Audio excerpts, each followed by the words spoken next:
जय हो, नमस्ते, प्रणाम, हर हर महादेव। और जैसे कि अभी हम कैप्शन में लिखले बानी कि लाइव आवे का मकसद का बा।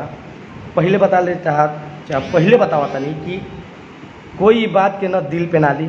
काहे से कि अतना दिन से सब कोई जातिवाद करत रह, सब कोई अपन मजहब के ले आवत रह, सब कोई एक लड़की के लेके नाम लेके गावत रह। और जब अपना पे पड़ल तो पूरा ना काल के चद्दर फट के हाथ में आ गई, ऊ हाल हो गई बा। और सर्वप्रथम सबसे बोलम कि अगर ये आदित्य के जे भी चाहत हो, शायद हमारा फेसबुक आईडी पे 4000 लोग फ्रेंड और 13000 लोग फॉलोअर बढ़े, उसमें से अगर आप लोग एक एक बंदे भी शेयर करेंगे ना तो हमारी बातें जो कि बहुत दूर दूर तक पहुंचेगी। कहे से कि माननीय हमारे खेसारी जी, जो कि हम नहीं बोलना चाहते, आज से पहले हम उनके बारे में बस एक बार लाइव आए थे जब अखिलेश कश्यप जी दूसरे का गाना चुरा कर गाए थे। अभी भी हम उनको इज्जत दे रहे हैं, लेकिन वो अब इज्जत के लायक नहीं है, वो इज्जत के लायक नहीं है, क्योंकि एकदम भोजपुरी के नाशे करे पर लागिल बड़न, एकदम नाश करे पर। वो अभी लाइव आई रोलानापन पेज से माननीय सुपरस्टार खेसारी जी, जो कि कहतन कि हम अपने नाम का पेटेंट लिए हुए हैं और हमार कोई नाम ना यूज करी तो मरावे खातिर इंडस्ट्री में बाड़ा, तो हर कोई नाम ना यूज करी तो छोड़ के चल जा, तो हर नाम कोई ना ली। तू पहलका गाना उनका हिट भई रहे सानिया मिर्जा, जो कि सानिया मिर्जा हमारे देश की स्वाभिमान है। अरे उसका ज़िंदगी था, वो पाकिस्तानी से शादी की, उसका निजी मतलब है, वो देश के लिए जितना की है साला तुम जिंदगी में नहीं कर पाओगे खेसारी लाल यादव। तुम साला बस अपने लिए करोगे, जितना कर दिए है सानिया मिर्जा उतना तुम जिंदगी में नहीं कर पाओगे। एगो भोजपुरी में तो हर मतलब डंका ना बजे लगा, तू अपना आप के लगल तो करके हमारे नाम की पेटेंट है, हमको भारत सरकार ने दिया है। तो भारत सरकार ने चूतिया तुमको बोला है क्या कि तुम हमारी बहन बेटी, हमारी लड़कियों, हमारी बहनों के नाम पे तुम साला गाना गाओ? तुम पहला गाना गाती कि सानिया मिर्जा छोड़ के पाकिस्तान में गई, वहाँ से तुम हिट हुए। उसके बाद तुम गाते हो कि कजली होली में बदल गई, चाची के बेटी सपनवा में आती है। अबे चाची का मतलब समझ में आता है बे? चाची का मतलब होता छोटी माँ, माई के बाद एगो पदवी दिया ला, वो छोटी माँ के होला, ओके चाची का आला। तब भाई लोग आप लोग से विनती बा, जितना भी अभी 50 लोग देख रहे हो हाथ जोड़ के कि एक एक बार जरूर शेयर करें। जब यार इस साला कपार पर चढ़ के मुँहता, इस ससुरा के घमंड हो गई बा हैं। अबे जब तू गाना गावत आ रहे तो ठीक बा, एगो गाना आई रहा अभी जस्ट रिसेंटली में, अभी गाना को हिट भई रहा शिल्पी राज का चित्र बदली किया के मजा मरल से बंगलिनिया, वो चोर साला फिर तू वही गाना गईले।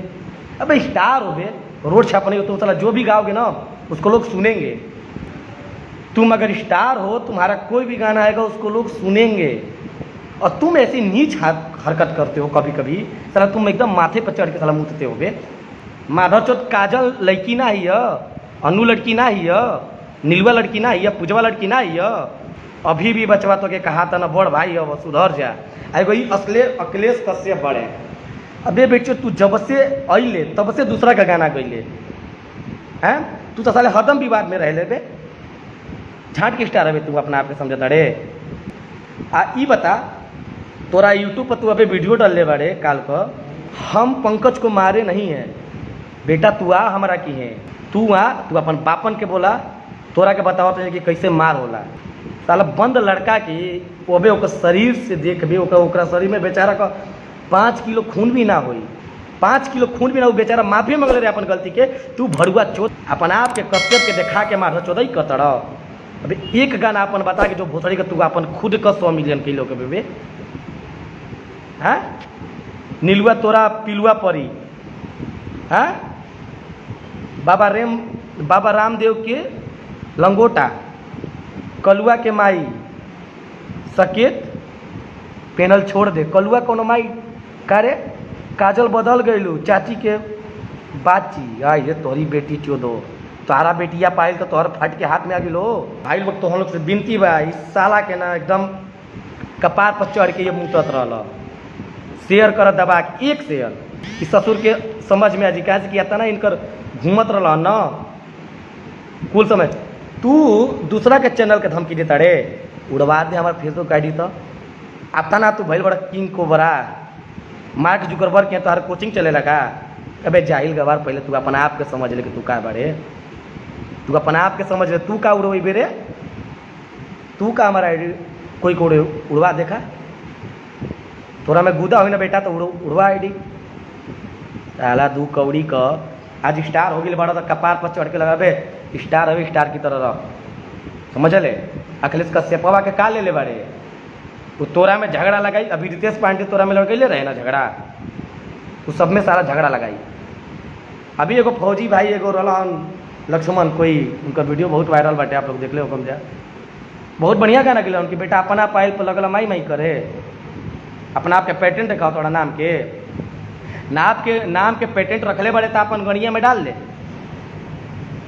मत गाओ गाना, छोड़ दे जो अब बहुत कमा ले कि तो से परमिशन भैया तोरा पास इतना टाइम बा कि तोरा के फ़ोन करके परमिशन ले जाओ। आ तू अपना आपके दिखावा दे कि सानिया मिर्जा का तू नाम लेके पहले हिट भैले, ओकरा बाद पंकजवा के तू मत ले जो कि माफ़ी मांगलस तो से। तू तो सारा जिंदगी में भोसड़ी के तू कब माफ़ी मांग ले बड़ी कोई ले आके साला उस सुअर का आंसू लेके आ जा ले। धन्यवाद भाई लोग जे बाटे, और जितना भी लोग बड़ बुजुर्ग बा भैया माफ़ करिए कहते हम के गाली देवे के ना चाहत नहीं हो, लेकिन ये खेसरिया मजबूर कर दिले भैया, अपना आप स्टार करना पूछ समझाता है। पंकज नाम का लड़का, एक राजपूत का लड़का गलती कैलस बेचारा, माफ़ी आके मंगलस, ओकरा के के मार तड़न सब। और एक बात और सुन ले अखिलेश कश्यप, तोरा कलम में दम बना तो अपना दम से गाना लिख, अपना दम से गाना लिख, उहो गाना हिट होई। ताकि तोरा ऊपर ना खेसारी का हाथ बा, खेसारी कुछो गाई वो हिट होई। तो कोनो बढ़िया गाना दे, बढ़िया गाना हिट करा। काहे के जातिवाद में पड़ता बे? कभी तू गाना गावे ले कि अहिरा का माठा तो अहिरा का लाठी, अब तोरा के अगर एगो लड़का गाना गा दे खाली छोटा सा इतना पीढ़ी की लाल हो गई है। अरे मारो जो सुधर जो रे भोसड़ी वाला आइडिया उड़वा दी है जो। मार्क जुकरबर्ग के फ़ोन करता तनी पता कर कहाँ बड़ा, तोरा जितना 500 कुत्ता न के पीछे रखत है फेसबुक वाला, तू का उड़ोई भी आईडी आ तू का धमकी देवे ले। एक तो और एक चीज़ और लाइव में तो सुनले रहने खेसारी भैया का कहता कि कोलकाता का इंडस्ट्री ने तमिलनाडु के पूरा पता ना कहाँ का कुल गिनती गिनवा दिले। अब यही बता कौनो बड़ स्टार के देखले बड़े कोनो छोट स्टार के फिल्म चुरावत?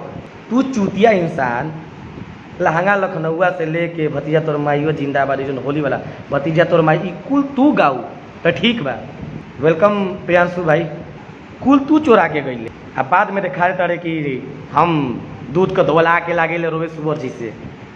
अरे भोसड़ी के आदमी हवे, मर्द बन रे भड़ुआ। और ही एगो लड़का के मरवैले बा रक्सौल के। अरे भोसड़ी वाले ऊपर आप मैसेज कर, एड्रेस बता तनी, जौन उखाड़े बा उखाड़ लिए गाजीपुर जिला में। तू अपन जगह बताइए वही आ जाएगा। इतना कुत्ता बना सा ना। आ लाइव में आके उनको मैनेजर बा विवेक। अबे विवेक एक बात बता, कहिया का तू गुंडा हो गई बड़े बे?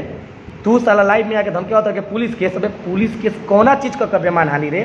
तू माधव चो जितना काजल नाम के लड़की का नाम गवैले बाड़े, जितना पूजा नाम का गवैले बाड़े, जितना कलुआ नाम के गवैले बाड़े, जितना जातिवाद के लिए बाड़े माधव चोद, अगर ऊ तोरा में डलिहन सा तो के बुझाई रे। हमार कोनो जातिवाद से कोई मतलब नहीं है, पहले बताता नहीं। सारा जात एक भाई, जातिवाद नहीं के, लेकिन एक खेसरिया जातिवाद करता है। अपने करता तो ठीक बा, बहुत फिल्म बनैला निक जाना के फ्लॉप होके में ना मात्र इतना टाइम लागेला। सारी तोहार फिर ना नौटंकिया जोन कैले बड़ा ना कुंडई में, फिर निकल जीवा बढ़िया से। ए भाई लोग कॉल मत कर जाओ व्हाट्सएप पर। तो भाई लोग आप लोग से विनती बा, जितना भी लोग देखते एक बार शेयर कर जा। आई तनी खेसारी के ना तनी ब्रांड का मतलब बता दे जा। आ जाओ बेटा, तोरा के जितना आवे कोई ना, जितना तोरा के उड़े कर तू उड़ ले अब तो जिंदगी का ना उल्टा गिनती चालू हो गई। अभी आज का तू अपन यूट्यूब खोल के देखिए तो खुदे तोरा के शर्मिंदगी दी आई रे कि तोरा ऊपर कितना लोग अतु भइल बा। तू का दूसरा का तू करबे? आओ तोरा के देख ले, तू अपन अब हाल देख ले। यूट्यूब पर खाली तोरे चर्चा बा, तोरे हो गंदगी कुत्तन के भरोसे हटा दे वनी के। जो तो जौन दूगो चमचा बाड़ा से अखिलेश कश्यप, तो लंगोट जौन बानेला अब मैनेजर तो रहो विवेका बा, जौन की एगो दाढ़ी ना रख ले बा, अपना पे गुंडा है तो मुँह चढ़ता मुँह तो देव के तो तोर मुँछिया जर दे रे। खेसारी का नंबर भाई एक बंदा मेरे को शेयर कर रहा है भाई, नंबर मत शेयर कर भाई प्लीज़, नंबर मत शेयर कर ब्रदर ठीक है। कारण कि अभी भी हमके कौनो जातिवाद से मतलब नहीं। 140 लोग अभी देख रहा बा, मरद के बेटा बाड़ा ना बेटा तो जाओ खड़वा ला जौन उखाड़े के बा। अब मौका मिले तो 5 रुपया का रेजर ले ले या छील लिया आके हमारे ससुर सुधर जा। लास्ट वार्निंग बाटे ही, तू बहुत अपना आप के गुंडा देख लो बे। तू आजकल के तू अपना आप के गुंडा बनता रहे भोसड़ी वाले, तो वही भी अपना आप के गुंडा है, समझ ले। हमारा खातिर कुछ नहीं के। और जो लड़का के जो मरले रहे अरे बेटी चोद, तोरा कितना समझ में आयल कि ओकर भी घर परिवार के तू सारा थाना में ले गई, तोरा बहिनिया के, तोरा माई के, तोरा मेहरुआ के, तोरा लड़किया के थाना में बैठाई, तब का करबे रे। मान हानि का मतलब जाने ले बे। संविधान तोरा के पता होई, संविधान कोनो एक आदमी खातिर ना, देश के राष्ट्रपति होके चाहे एगो आम नागरिक होके सबके का बराबर हो। साला पुलिस का धमकी देता रे भोसड़ी वाले, पुलिस तोरो बाप हो रे। मान हानि का केस तू देखावत रहे पीएम ऑफिस के, तोरे के मान हानि खाली होला ना भाई। देखो हम गाली ना दिल चाहत रही, 4 दिन से सुनत रहनी कि चलो चुप रहे दो वो अपन लड़का। लेकिन आज फिर एगो रक्सौल के लड़का के परसों का काल के मरवैले बा। ये अपना आप के पता ना कितना बार तंगेज खान बनत है। वह ना होला कि थोड़ा सा पर निकल आइल बा तो फड़फड़ात हो। अरे बबुआ स्टार निक जाना ध्वस्त हो गिलन रे। तू कोना गली का मूली हवे, तू जातिवाद करबे, तू गाली गलौज करेबे, तू सारा दंगा फसाद करेबे अपन प्रोग्राम में।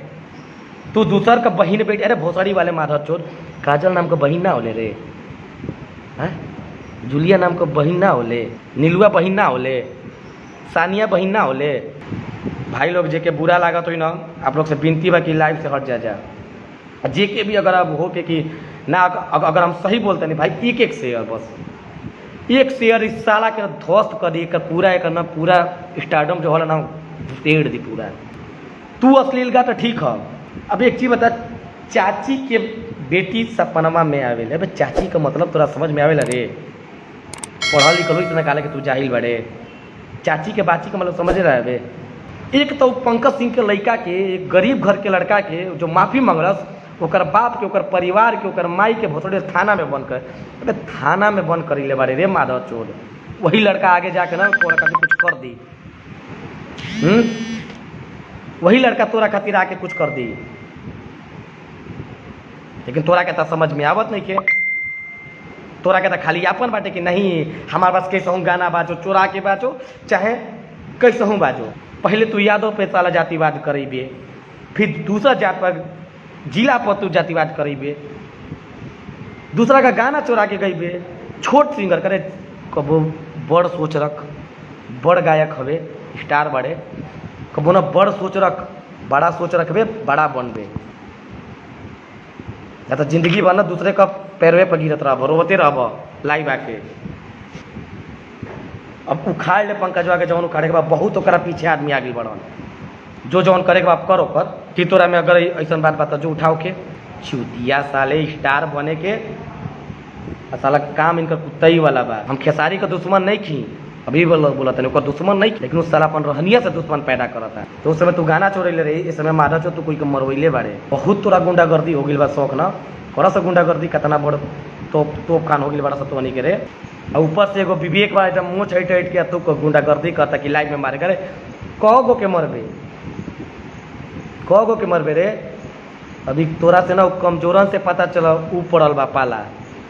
तो कहीं अगर बाप बेटा जी न तोरा जिसन के पैदा कर दी, 9 महीना लागे खाली तोनी के पैदा करे में। मुझे खेसारी बबुआ सुधर जा, ना तो फिर वही होई कि तू अब छोड़ के जइब, ना तो छोड़ब आ जा केस कर जहाँ भी तो के करे के होई। मान आने का केस करी है तो तार माई बहन कहीं नहीं खोले आ इहो लिख दी अगर मर्द के बच्चा होगे तो काहे खातिर कहीं नहीं हो। इतना तो जानते नहीं कि केस कचहरी करके कुछ दिन में बाहर आ जीबो।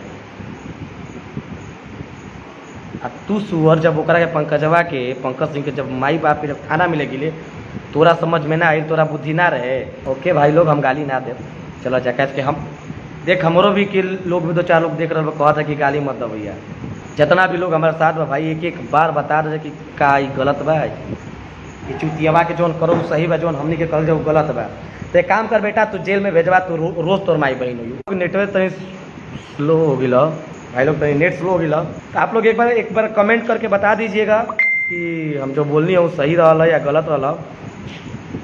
कि आप सभी जितना भी लोग भोजपुरी श्रोता बा उहे लोग आज वो लड़का के मुसीबत से बचा सके। काहे से कि अगर वो लड़का के अगर कुछ भी होई, कुछ भी अगर ओकर होता अगर, तो सब खेसरिया के वजह से वो अखिलेशवा तोरा बेटी पर अगर एगो गाना गा दिलस तो तोरा के आज बुरा लागे लागल, आ तू सबकर बहन बेटी माधव चौधरी कैले तो तोरा के ठीक लागत है कि हाँ हम माधव चौध हैं, खेसारी लाल माधव चौध हैं कैले तो कुल ठीक रहे। अभी बोले सुधर जो रे बबुआ, सुधर जो, बड़ भाई लगबे। तुम एगो बेटी के बाप बाड़े, बेटी बड़ होती है। हमके बहुत बुरा लगा था कि हम तो बेटी का नाम लेता नहीं, ताकि वो एगो हमार बहिने हो लगी, समझ ले। आ तू जब दूसरा के बहन के जब खुलेआम जब लांछन लगावत अड़े, खुलेआम जब गाना गावत अड़े, एगो बात बताओ भाई लोग कि चाची के बेटी सपनवा में आवेले, एकर मतलब का बा? खुदे ही गाना गईले बा 5 दिन पहले, जो कि अबे आदि शक्ति से रिलीज रहा ओकरा के हटवा दिले बा, क्योंकि प्राइवेट हो गई बा अभी।